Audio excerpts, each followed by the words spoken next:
questions. A few minutes ago, the Pentagon spokesperson said, and I'm roughly quoting here, that if NATO should activate the NRF, all told, the number of forces that the Secretary, Mr. Austin, has placed on heightened alert comes up to about 8,500 personnel. In that scope, the former U.S. ambassador to Ukraine, John Herbst, told NPR this morning that he thought that any talk of having U.S. forces forward deployed as an additional deterrent should have been done before now. Why has it come to this weekend that the Biden administration is deciding to put U.S. forces in a forward deployed position as part of NATO to basically send a message to Vladimir Putin? Well, let me make a couple points. First, I'm going to defer to my colleague and my predecessor to speak to the plans that the Pentagon is working on. But the president has been very clear about the consequences that would befall the Russian Federation if Russia were to move forward with additional aggression against Ukraine. We've spoken of the economic and financial consequences that Russia would endure, that would in many ways be unprecedented, measures that we very pointedly opted not to take in the aftermath of 2014. We have spoken of the additional levels of defensive security assistance that we would be prepared to provide to our Ukrainian partners, above and beyond the $650 million that we have provided to Kyiv within last year alone. That is more security assistance than has ever been provided in a single year to our partners in Ukraine. But the president has also been clear that if the Russians were to go forward, that we would reinforce the so-called eastern flank of NATO. But even as we have said that, we have never ruled out the option of providing additional assistance in advance of a potential invasion.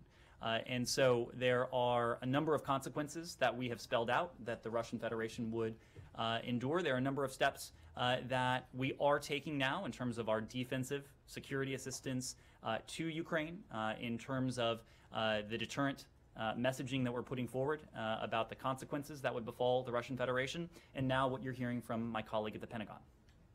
Following on that, have these discussions about whether to use U.S. troops, has that been part of the ongoing response within the Biden administration before these reports became publicly known this weekend?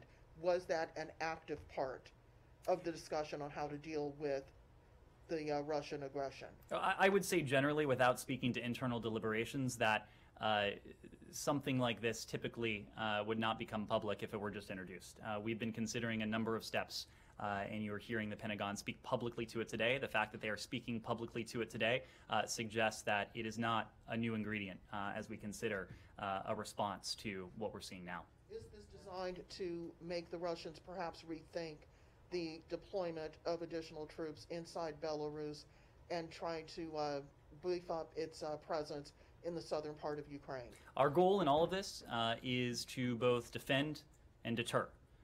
So we are taking a number of steps in the defense of Ukraine, including by providing defensive security assistance, but taking a number of steps to deter what the Russian Federation and what Vladimir Putin specifically may have in mind.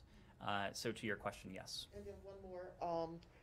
The U.S. ambassador to the UN gave a briefing earlier today, and the question came up, what sorts of conversations has she been having with other members on the Security Council about this situation? And Ambassador Thomas Greenfield even allowed that she has been talking with her Russian counterparts. What has she been charged with saying to Ambassador Nebenzia about the threat that the U.S. sees to Ukraine's sovereignty, and why hasn't the U.S. pushed for a Security Council meeting on this matter before Russia takes over the presidency next Tuesday? Well, I think you also heard from the ambassador that she has been very engaged with her counterparts on the Security Council and her broader set of counterparts at the UN. She did acknowledge that she's been in touch with her Russian counterpart, but I can assure you, and I think as you also heard from her, that her Russian counterpart is not the only counterpart she is speaking with. And I would expect you would hear from her that her engagement with our allies, including those on the Security Council and our partners, has been much more extensive than has her engagement been with her Russian counterpart on the Security Council. But in terms of the message that the Russians have been hearing from us has been clear, and it also has been consistent.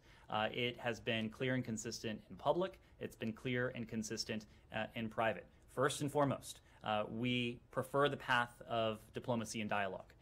We believe it's the only responsible way to pursue a de-escalation and to put an end to Russian ongoing aggression against Ukraine and what any other plans that the Russian Federation may have in store.